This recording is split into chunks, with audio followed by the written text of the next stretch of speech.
Hello and good evening to all. आज हम लोग final chapter 23 where the mind is without fear का जितना एक्सरसाइजेस हैं, क्वेश्चन आंसर्स हैं, वो इस वीडियो पे करेंगे। तो ये क्लास 8 के लिए इंग्लिश के लिए लास्ट वीडियो होगा, है ना।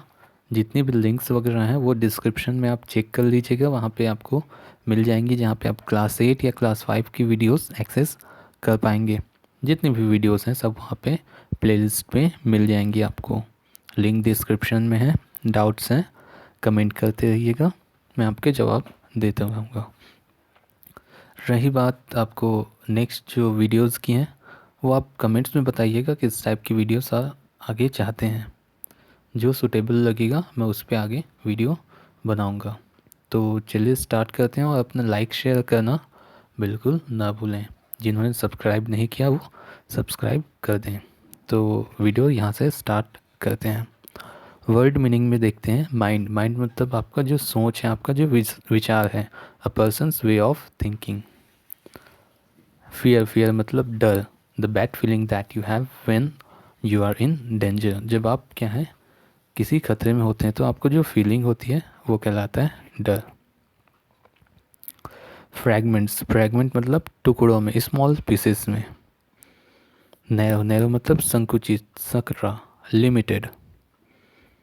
डेप्थ डेप्थ मतलब विचार गांभीर्य, यानी जो जो स्ट्रेंथ होता है या पावर होता है आपकी फीलिंग्स जो होती हैं वो।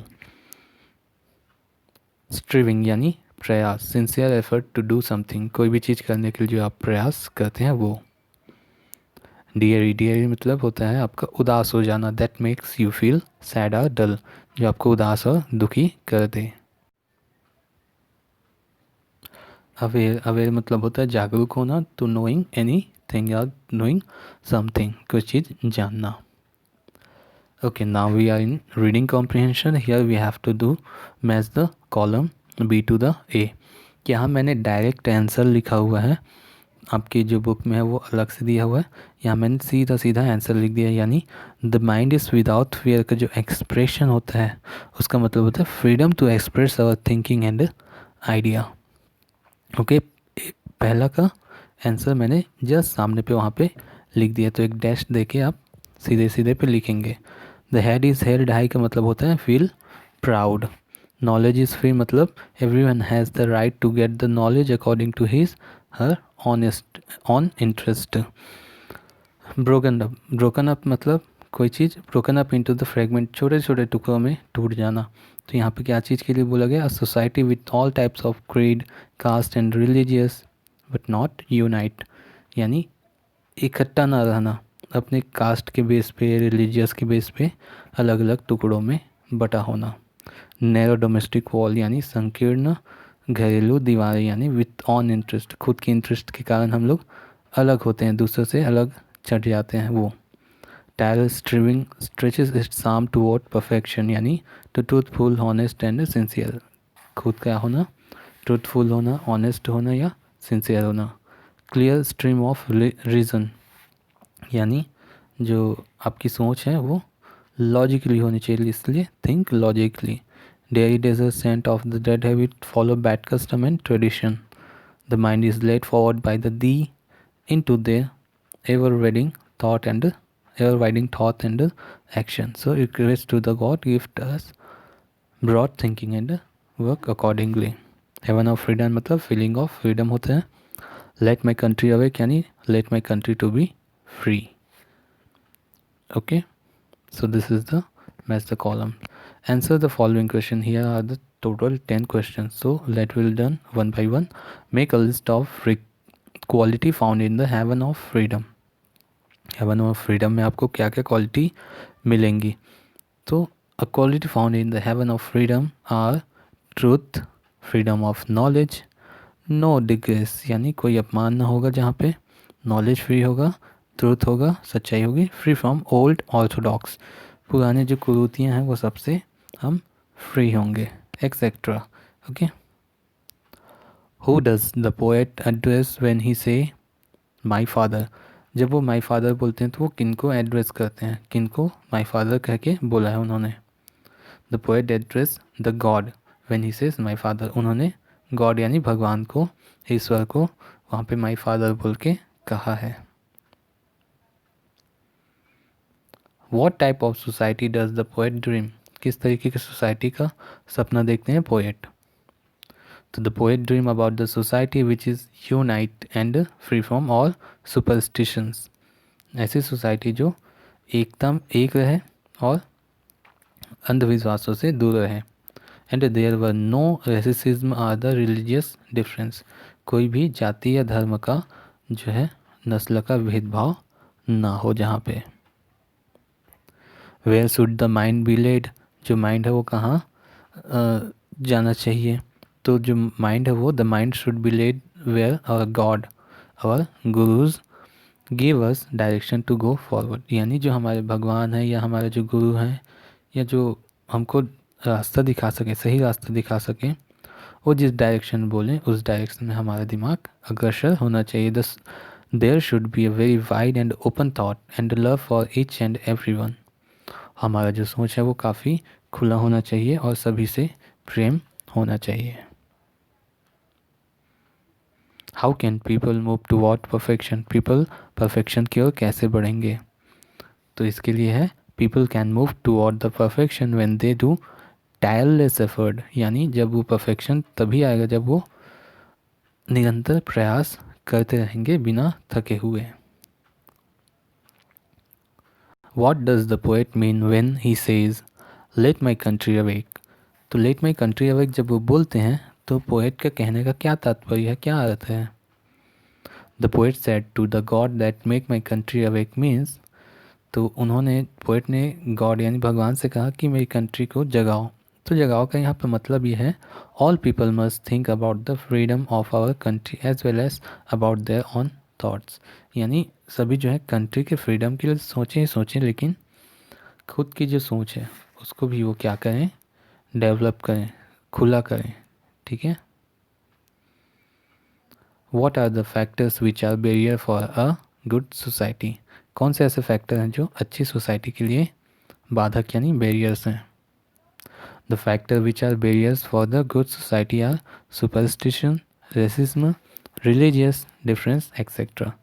तो जो पुराने अंधविश्वास हैं, जातिवाद है, नस्लवाद है, धर्मवाद है, ये सब जो हैं हमारे देश के, हमारे सोसाइटी के लिए जो हैं बाधक साबित होते हैं।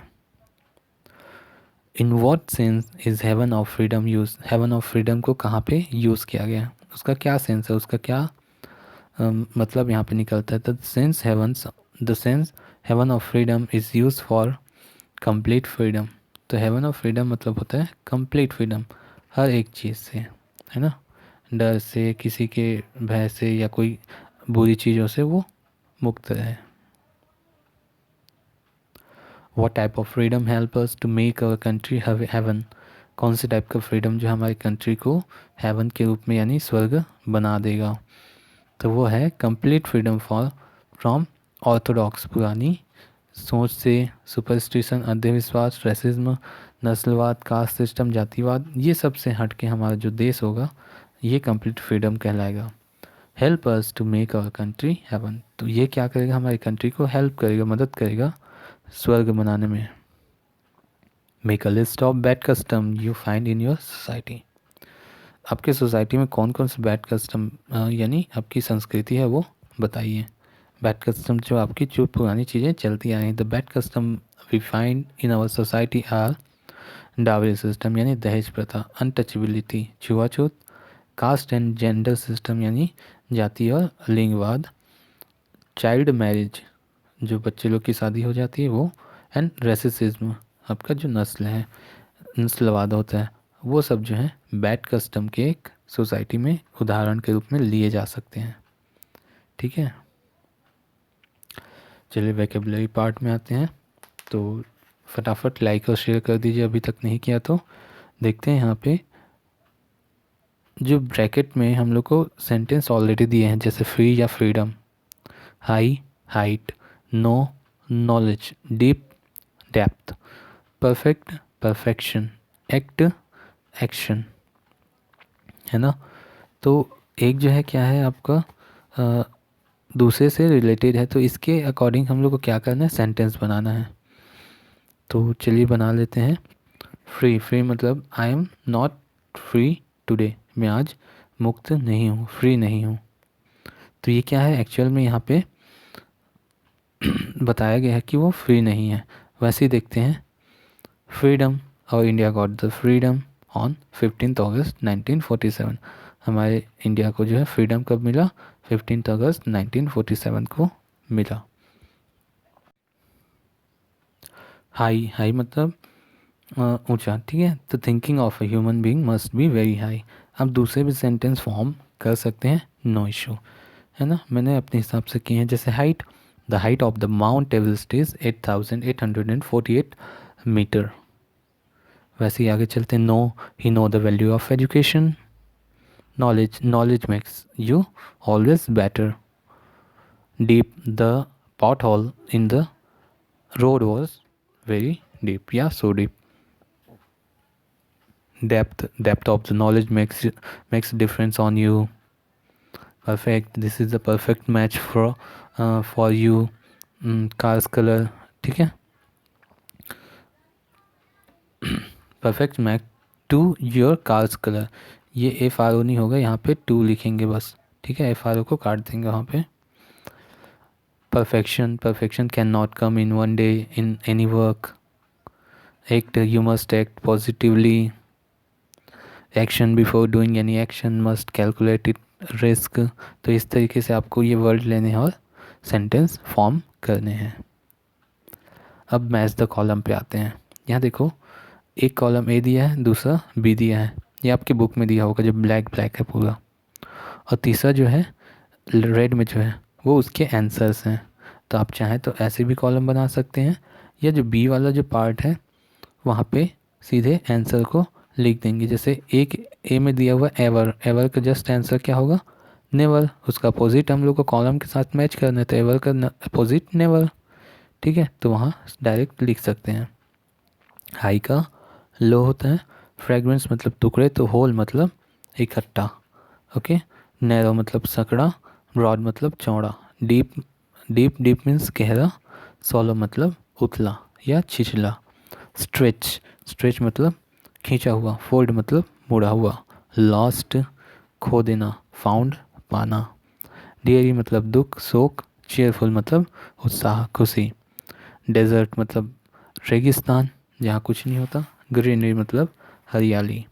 हेवन स्वर्ग। हेल मतलब नरक। तो ये ऑपोजिट वर्ड्स के हमको मैच करना था। फिर आते हैं यहाँ पे फ्रेज दिए हुए हैं, फ्रेज को फिर सेंटेंस में हम लोग कन्वर्ट करें। जैसे broken up, depth of truth, lost its way, dreary desert. तो चलो बना लेते हैं ब्रोकन अप।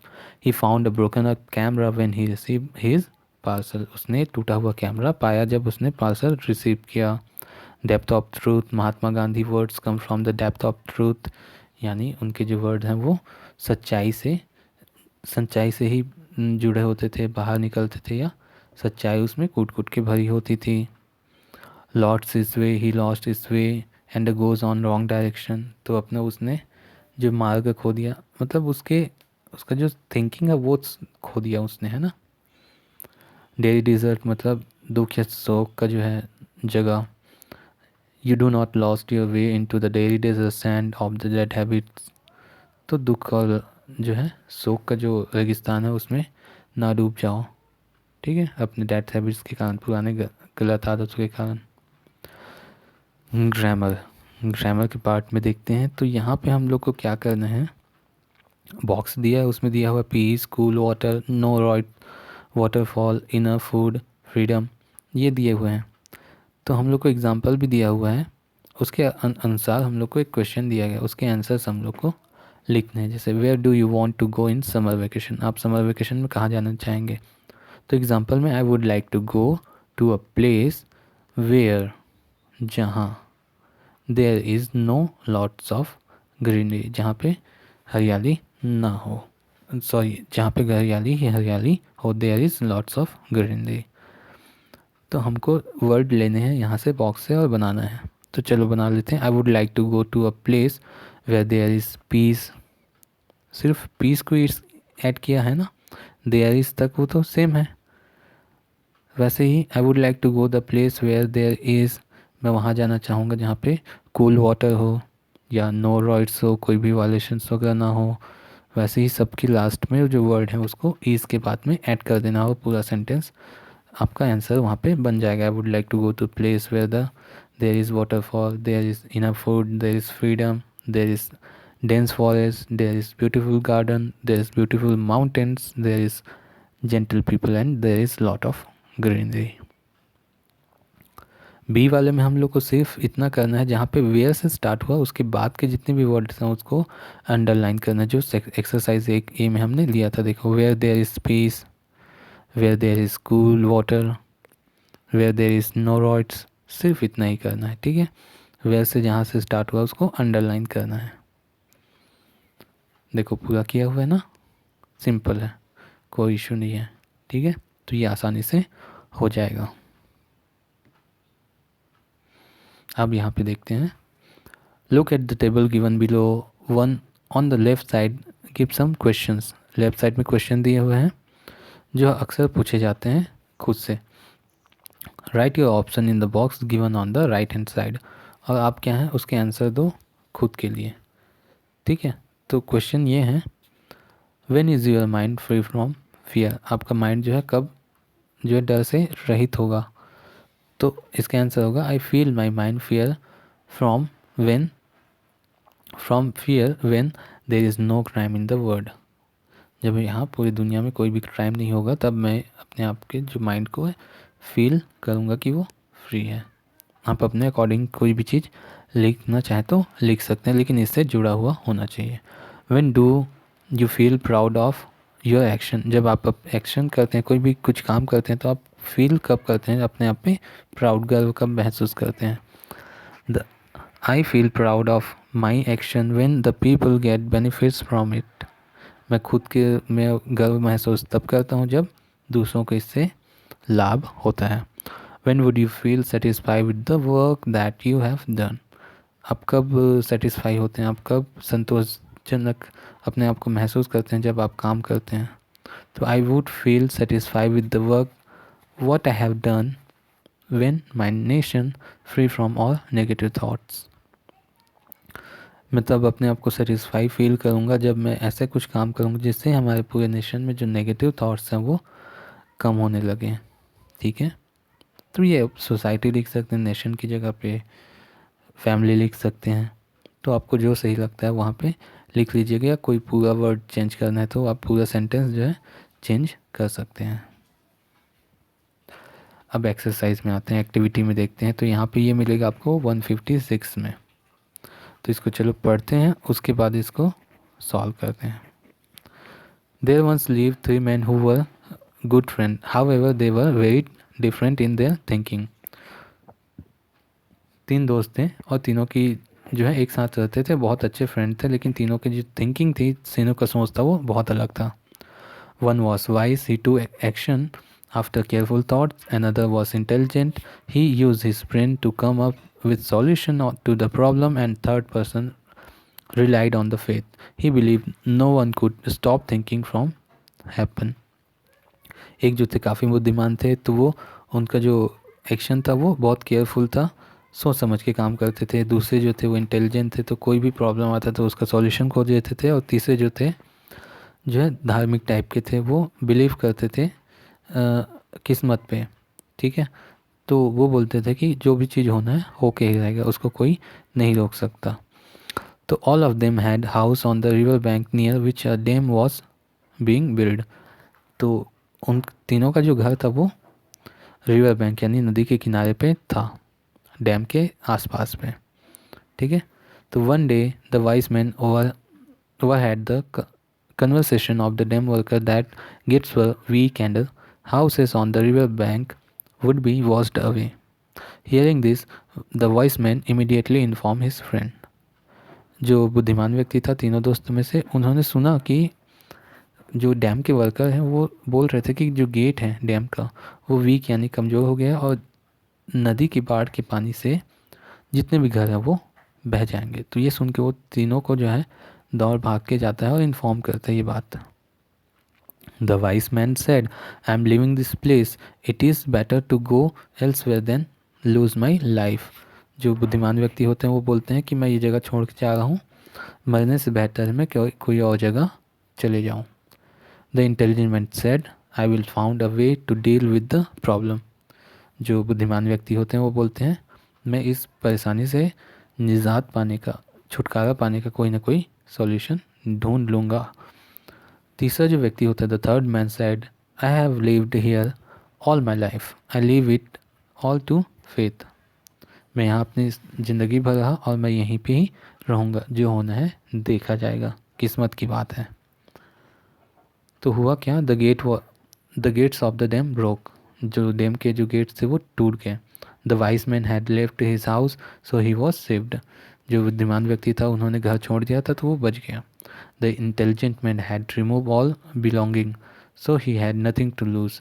जो बुद्धिमान व्यक्ति थे उन्होंने जितने भी सामान थे, जो भी चीज़ें थी, उसको लेके वहाँ से हट गए थे, तो कुछ भी उनका नुकसान नहीं हुआ। The man who believe in faith remained hoping that gates would not break. जो व्यक्ति जो है विश्वास करते थे, खाली सोचते थे कि कुछ होना है होगा, नहीं होना है नहीं होगा, वो सोचते थे कि जो गेट हैं वो टूटेंगे नहीं। तो हुआ क्या, ही वॉज स्वेप्ट अवे। टूट तो गया, तो वो उसके कारण जो है पानी के साथ बह गए। तो इसके रिगार्डिंग यहाँ पे एक्सरसाइज देखते हैं। ये टेबल दिया हुआ है ए और बी, जिसमें ए साइड देखिए a wise man, intelligent man और man who believe in the faith, तीनों के बारे में दिया है। इधर उनके एक्शन दिए हुए हैं, ठीक है। एक जो है थिंकिंग से रिलेटेड है, एक एक्शन से रिलेटेड है, एक फेथ से रिलेटेड है। तो हमको करना क्या है, बिलीव से रिलेटेड वाले जो सेंटेंस है उसको अलग करने। तो बिलीव से वाला कौन सा था, थर्ड वाला, man who believe in faith. और क्या क्या उसके एक्शन थे, thought that no one can stop thing from happening and continue to stay. उसने क्या किया, उसने सोचा कि जो होना है होगा और वहाँ से नहीं गया। ये बिलीफ वाला हो गया। एक्शन वाला, एक्शन किन्होंने किया, वाइस मैन और इंटेलिजेंट मैन ने एक्शन लिया। तो क्या किया, took action after careful thought, left the place, remove his belongings, come up with the solution to the problem. तो एक्शन जिन्होंने किया वो बच गए, और जो खाली भाग्य के लेके बैठे थे उन्होंने अपना सब कुछ खो दिया, यहाँ तक कि खुद को भी। इसी में बी पार्ट में आते हैं। तो बी पार्ट में हम लोग को क्या लिखना है कि रविंद्रनाथ टैगोर जी ने जो ड्रीम देखा है, ठीक है, आज़ाद भारत का, तो आपके दिमाग में ऐसे कौन से स्टेटमेंट है जो इस एक्सप्रेशन को, रविंद्रनाथ टैगोर जी के सपने को सच कर सकते हैं। तो एक्सप्रेशन आपको लिखना है, जैसे I am determined to follow the path of truthfulness, मैं हमेशा सत्य की राह पे चलूँगा। I have decided to go toward the perfection, मैंने डिसाइड किया कि मैं हमेशा परफेक्शन की ओर आगे बढ़ूँगा। I am going to work for development of my society, मैं अपने जो है सोसाइटी के डेवलपमेंट के लिए कार्य करूँगा। तो ये क्या है, ये जो सोच है, जो रविंद्रनाथ टैगोर जी की सोच थी कि हमारा जो नेशन है, हमारा जो एनवायरनमेंट है वो फ्री हो किसी भी फियर से, where the mind is without fear, तो उसको पूर्ण करने की ओर ये जो स्टेटमेंट है काफ़ी सहायता करेगा। I intended to speak truth always, मैंने निश्चय किया कि मैं हमेशा सत्य बोलूँगा। आई एम प्लानिंग टू, मैंने प्लान किया है, remove all superstition from my society, मैंने अपने समाज से जो है जितना भी अंधविश्वास उसको ख़त्म करने का प्लान किया है। तो इस तरीके से ये भी कंप्लीट होगा। आगे देखते हैं। ये प्रोजेक्ट है अपने को, जैसे क्लियर स्ट्रीम होता है, ये एक फ्रेज़ बन गया, स्काई हो गया, वॉइस हो गया। तो हमको क्या है, एग्जाम्पल जैसे दिए हैं उसके अकॉर्डिंग हम लोग को क्या बनाना है, फ्रेज़ बनाना है। जैसे ब्राइट क्या हो सकते हैं, ब्राइट आइज़ होती हैं, ब्राइट फ्यूचर होता है, ओके। तो क्लियर स्ट्रीम होता है, क्लियर स्काई होता है, क्लियर वॉइस होता है, वैसे ही ब्राइट आइज़ भी हो सकता है, ब्राइट फ्यूचर हो सकता है, ब्राइट लाइट हो सकता है, okay. Beautiful flowers, beautiful thoughts, beautiful creations. तो ये क्या है, हमारे जो है फ्रेजेस कंप्लीट हो रहे हैं। वैसे ही ह्यूज़ का, hues building, hues man, hues rock, hues मतलब बहुत बड़ा है ना, लिटिल यानी छोटा सा या थोड़ा सा, लिटिल मिल्क, लिटिल थॉट सोच बहुत छोटी है, लिटिल मोर थोड़ा सा और। तो इस तरीके से एग्जांपल्स हम लोग के उसके अकॉर्डिंग यहाँ पे बन रहे हैं फ्रेजेस। कुछ और याद आता है तो आप बना सकते हैं। अब आते हैं लास्ट प्रोवर्ब पे। The first step is hardest. जो पहला कदम होता है वो सबसे ज़्यादा कठिन होता है। Making a start is the most difficult part of an action. यानी कोई भी कार्य करने के लिए जो पहला कदम उठाते हैं हम लोग, यानी जो कुछ करने के लिए सोचते हैं और उसको स्टार्ट करना, वो सबसे ज़्यादा कठिन होता है।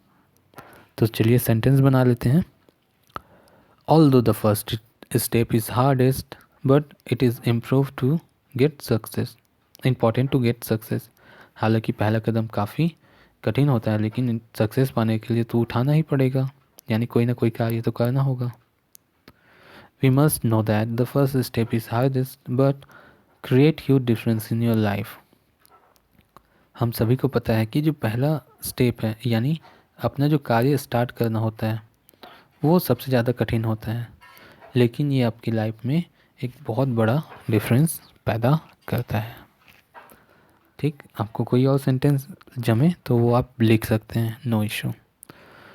तो ये चैप्टर जो है लास्ट है। लाइक शेयर और सब्सक्राइब करना बिल्कुल ना भूलें।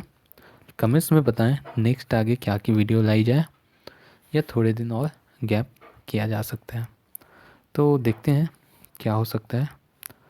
तो तब तक के लिए take care, bye bye and be happy.